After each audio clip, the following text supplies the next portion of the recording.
In a courtroom already brimming with tension, legal drama, and cultural stakes of unprecedented magnitude, Kanye West took the stand and turned the entire trial on its head. What was initially expected to be another explosive day of testimony, in the trial of Sean Diddy Combs became something else entirely. Kanye didn't just talk about Diddy. He didn't merely elaborate on known industry gossip or rumors that had long swirled around elite hip-hop circles. Instead, he did the unthinkable.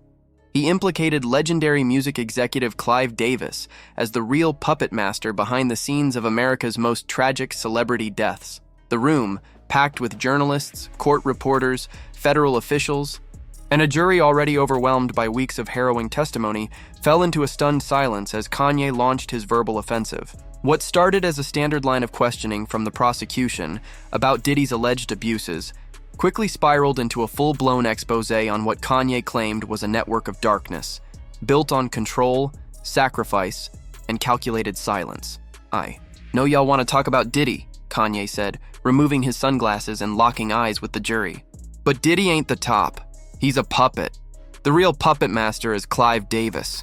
A gasp rippled through the courtroom. The judge leaned back in her chair. Diddy's attorneys scrambled, whispering furiously. But Kanye wasn't finished. He pivoted quickly to February 11, 2012, the day Whitney Houston was found dead in the Beverly Hilton Hotel, just hours before Clive Davis's infamous pre-Grammy party in the same building. "You mean to tell me a woman dies upstairs and the party goes on downstairs?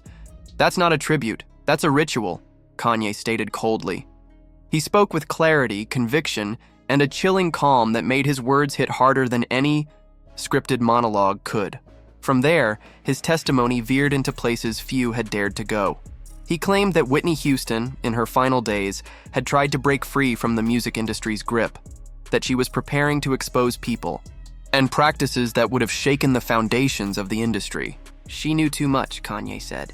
"And when you know too much, they put you down." He referenced a now infamous interview clip where Whitney passed a cryptic note to singer Brandy and whispered the word "drown." Kanye pointed out that this happened just 2 days before her death and claimed that a voicemail Whitney left for a friend the night before she died had been wiped from her phone records. "You don't delete a call unless someone doesn't want you to hear it," Kanye added. As if that wasn't enough, Kanye connected Whitney's death to the tragic and eerily similar death of her daughter Bobby Christina, who also died in a bathtub under mysterious circumstances. When describing how so many legends ended up broke, alone, or mysteriously dead, Michael Jackson, Prince, and now Whitney. They didn't die, they were taken. Prosecutors tried to bring Kanye's focus back to Diddy, but he resisted. "I'll talk about Diddy," he said, "but you need to know who gave him the playbook." He then declared that Diddy learned everything from Clive Davis, from manipulation tactics to industry gatekeeping, and ultimately, how to make an artist more valuable in death than in life. Kanye's testimony was laced with specific references.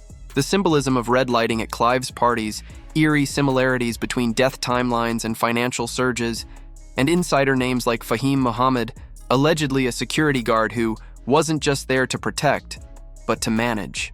Fahim, once tied to Michael Jackson and later seen around Diddy, was identified by Kanye as a ghost handler, someone who knows when to disappear and what strings to pull. "I heard Michael's last call," Kanye claimed, looking dead at the jury. He wasn't talking about Sony. He was trying to warn us about Clive. The courtroom, normally a setting for legal rigor and cautious speech, now felt more like a thriller unraveling in real time. The audience hung on every word, not because of celebrity gossip, but because it was connecting dots people had long tried to ignore. Kanye's statements were immediately followed by key witness testimony and media clips to support his claims. Prosecutors played footage from the Beverly Hilton the night Whitney died. Cameras showed music industry elites celebrating at Clive's party, champagne flowing, while upstairs Whitney's body lay cold for 11 hours in room 434. Witnesses, including hotel staff, testified that some executives were seen leaving her room just before the party began, and they didn't look upset. One longtime friend of Whitney stated under oath, "She wouldn't have wanted a party. That wasn't her. That was them." When asked who them referred to, she replied, "The people who made money off her, dead or alive." Another anonymous witness testified that Whitney had said, Months before her death, she wanted out of her contracts and felt she was being followed. She said they were going to do to her what they did to Michael, the witness recalled. And then came the real shock. A former Clive Davis employee testified that just days before Whitney's death, she overheard Clive on the phone saying, "If she won't play ball, she's a liability. That's not my problem anymore." Whether or not the quote could be proven, the courtroom's atmosphere had permanently shifted.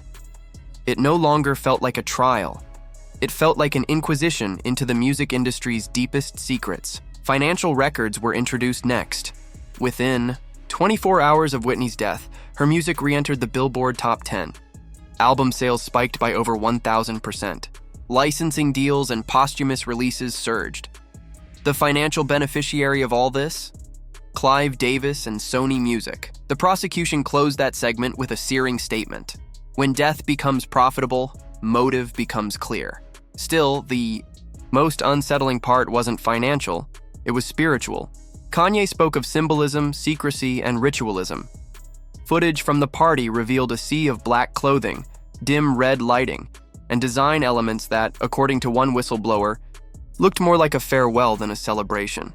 This wasn't a tribute, it was a send-off. As the week's proceedings concluded, the judge allowed Kanye to return to the stand for a final, unscripted statement.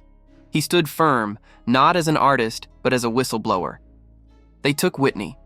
They took Michael. They took Prince, he said. They tried to take me too, but I ain't going nowhere. You can call me crazy, but I'm still breathing, and I'm still talking. And silence is how they win. I won't be silent. His words echoed long after the gavel dropped. Jurors left the courtroom in stunned silence. Diddy sat expressionless. His legal team no longer looked in control. They looked exposed, in the eye. Hours that followed, social media erupted. Clips of Kanye's testimony spread across platforms, spurring debate, outrage, fear, and perhaps most dangerously for the industry, new curiosity. People began rewatching old interviews, dissecting the Brandy clip, reviewing Michael Jackson's final press statements, and questioning everything they thought they knew. What was once a trial about Diddy had now ballooned into something else, entirely. A courtroom reckoning over power, silence, and institutional sacrifice in the entertainment industry. And Kanye West, once labeled erratic and unstable, now stood at the center of it, not as a distraction, but as a voice claiming to tell the truth nobody else would say out loud. And whether or not the jury believes him, one thing is now certain.